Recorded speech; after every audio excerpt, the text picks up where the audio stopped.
Hey guys, this is Underground Pulse, and we are with Gemini Syndrome. Hi. How's it going? It's pretty good. Pretty good, that's about it.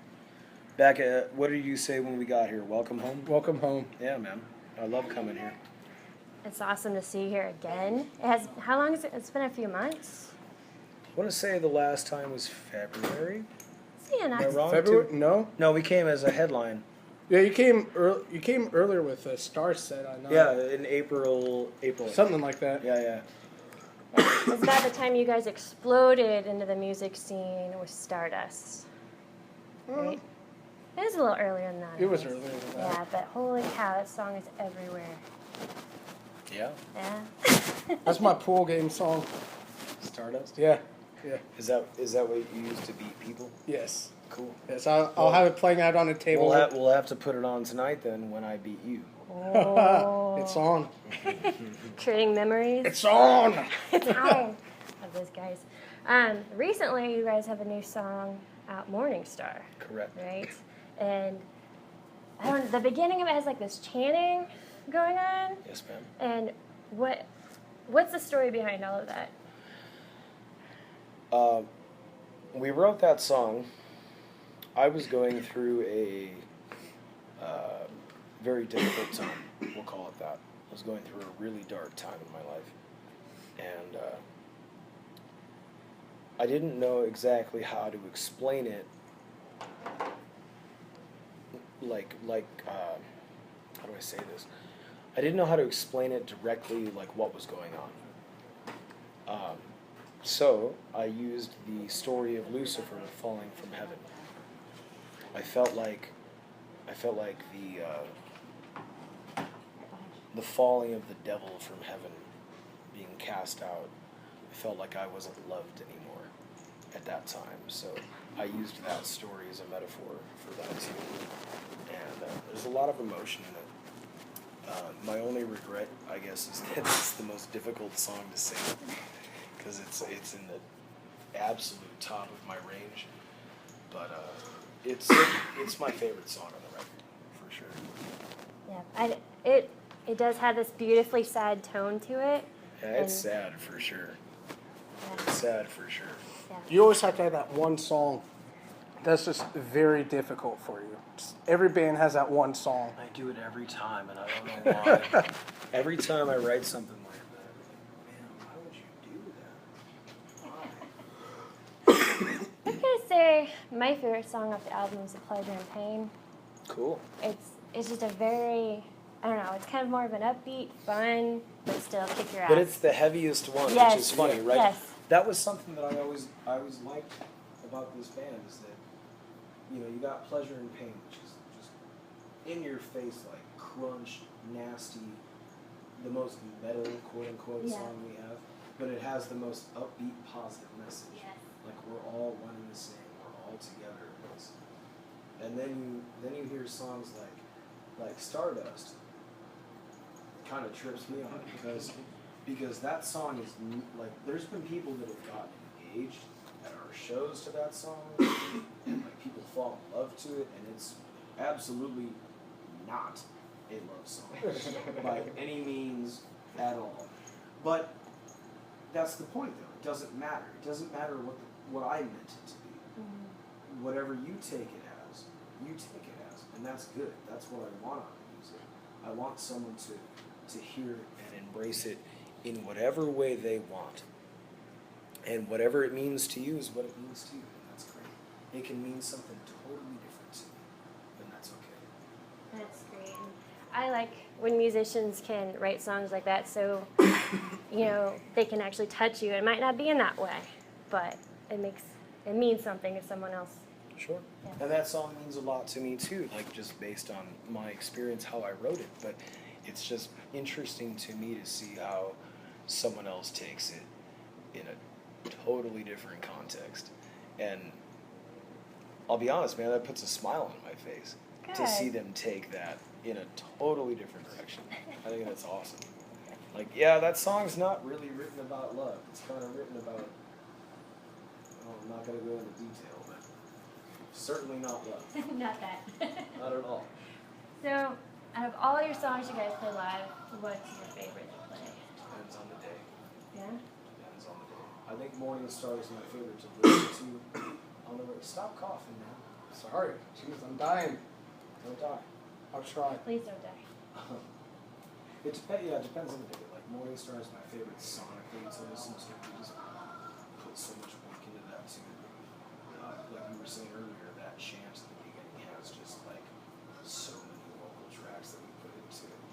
We brought everybody in to sing on that, and it became an anthem. You know? So that's really cool for me to hear that. But like if I'm in a good mood, if I'm having a good time, you know. Stardust is kind of the upbeat song, you know. Yeah.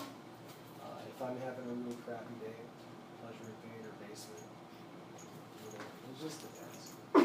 That's I really love every single song.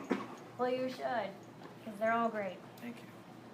It's a great album too, and like from completion, like usually when I hear an album, there's like a song maybe, but it's got good flow. throughout It's the one whole of those thing. albums where I have to start and finish it at the same time.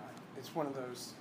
Once you start listening to it, you just can't stop it halfway through the album. You gotta sit there and just finish it up. I love that. And that, you know, it's a story, man. I It want is. the second record, the third record, any other record really to be like that. I want it to be a story. I feel that way about Tool records. Yeah. You know, when I go back and listen to like Lateralis, you have to listen to front to back, you know. And yeah, I hope we can capture those kind of feelings. Yeah. Another thing I've got to point out about you guys, I love the artwork. Where does it all come from? It's a group effort for sure, but we did work with a guy named Cameron Gray from Australia.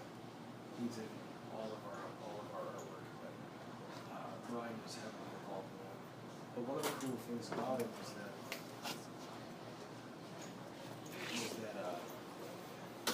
Cameron would talk to me via email. He would ask me, like, for each song, we designated a tarot card out of the major arcana. Which, for those who don't know, the first 22 cards of the tarot deck are like the story of the soul from birth to death and then rebirth. So we picked tarot cards for each one of those songs, and then we picked artwork for those. So Cameron would email me and ask me for lyrics, and then ask me for a synopsis of what those lyrics meant. So I got to send him stories about what each song was really, really about to me, and then he would come back with artwork, and then Brian would work with him to kind of like finalize and tweak things and make them, you know, the way they should be. It was just so cool to have such a hands-on approach to it, you know what I mean? And really capture what we were trying to say. That's Visual. great. They're very impressive, and you can tell someone spent a lot of time on those. For sure. Yeah, that is amazing. So you guys have been on tour with Seven Dust. Correct. And Sidewise from here. Correct. How has that been going? This is one of my favorite tours I've ever done. Hey, you want to get down on this? Come on. Good. Brian doesn't want it. I love it.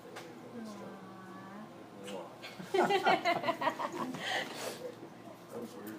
No, it's been great. And the Seven Dust guys, the whole camp, like the band, the crew, everybody's just overly helpful, friendly, and really cool. We've all kind of become family there. They've invited me up on stage a few times. I've sang Angel Sun with them. Yeah, I've seen the videos. I've They're sang amazing. Splinter with them. Even last night I went in, I was doing Splinter anyway, we knew that, but I went in the crowd for Angel Sun, and I was front row, and LJ came over and just handed me the mic in the crowd, and I sang the second chorus for that too, you know, and him and I were just running back and forth, just having a good time. That's awesome. For me to be able to play with, you know, the guys that I've looked up to my whole life, you know, between Mushroomhead, Vice, Drowning Pool, 500 Death Punch, you know, except the list goes on and on. To be able to be invited up by somebody like LJ is just, you know, and him and I hang out every night. That's so good. Hey, let's burn it down later. Yeah, I don't know what we're burning, but all right. We're just the coolest dudes. That's so awesome. It really is. So how long have you guys been on the road with them? About a month. How much more do you have left? Our last show with them will be the 23rd of August, and then we have seven days to root home as headlines, and then we'll be home for about 6-7 weeks, which is the longest break we've had in a very long time. We're looking forward to it. Make sure you have your house nice and cold when you get home. Yeah, we talked about this earlier. Hoodie weather all day. Yeah. Yeah, we'll spend a lot of time writing in that time. Those few weeks off, we're looking to do a second record. I think we're all really excited about doing that, so we'll take that time. Yeah, we have some stuff. We were constantly on the road, so we'll kind of organize what we have so far and maybe come up with some new stuff. Do you have a time frame for when you'd like to have it? I don't. I wish I did, but I don't. I would like to say, in my mind, I would like to go back in the studio after the new year, early.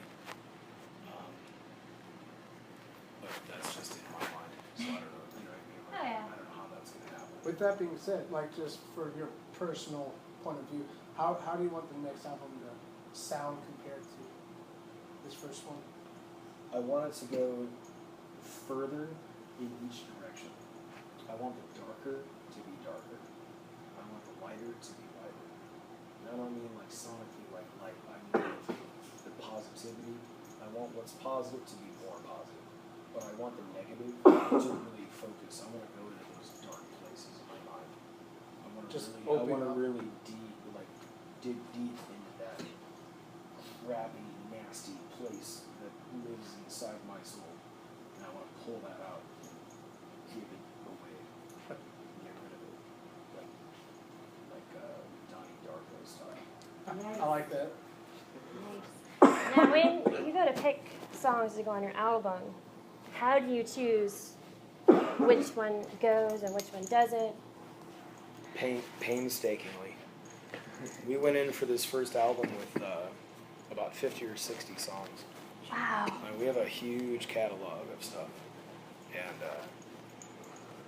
it really comes down, I think, to what, like for the first record, that was our first example to the world. You know, it was our, like I said, Lux, our first light, and so we wanted to pick the songs that were going to best tell the story of that record. So it's going to be the same for the second.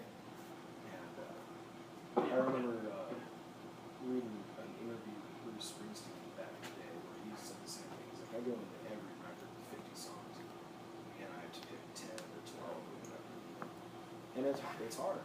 But then you have a catalog of things you could choose from later. And then you're always writing as a musician, always creating new stuff. So, like, really, who knows? But you just want to have it be the best representation of that moment in time for people to listen to and have it tell a story and have it mean something. That's amazing.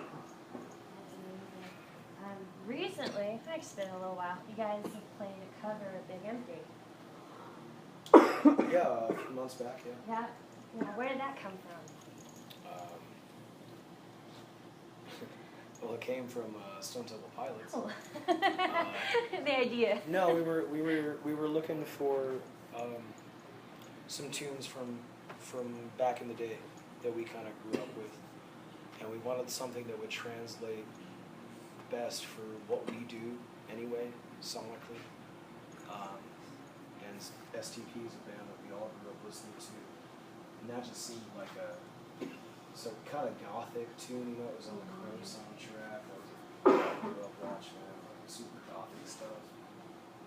It just worked well for my range vocally, and we kind of turned it into a jazzy kind of thing, which was kind of cool. Yeah, I love the acoustic to it. Oh yeah. Major fan of the acoustics. I get to play piano, so that's awesome for me. That's amazing. Yeah. So, what else do you guys have coming up? Well, we're going to finish out this tour. We've got about 2 weeks left. Okay. We'll go home. We'll write. And it looks like we're going out with Non-Point Ooh. from October to November. It'll be about a 4-week tour. Get Tom to come this way. Yeah. I'm hoping we will. Dude, we always love coming. I would love to get Non-Point back here. They played here when they Last played year, here last summer. when they played here last year. It was their first show in Kansas City since 2006. Such a good group. I have waited way too long to see them. And I want them to come back sooner. Such a good group of people. Especially to see a collaboration with Gemini and Non-Point. That would be an even more amazing show. So we're looking to do that, and then take the holidays off, and then the new year will bring whatever it brings. Awesome. Looking Great. forward to it. One thing I want to ask you too before we go, what would be some advice you would give to the local bands? I'm going to quote Dave Mustaine.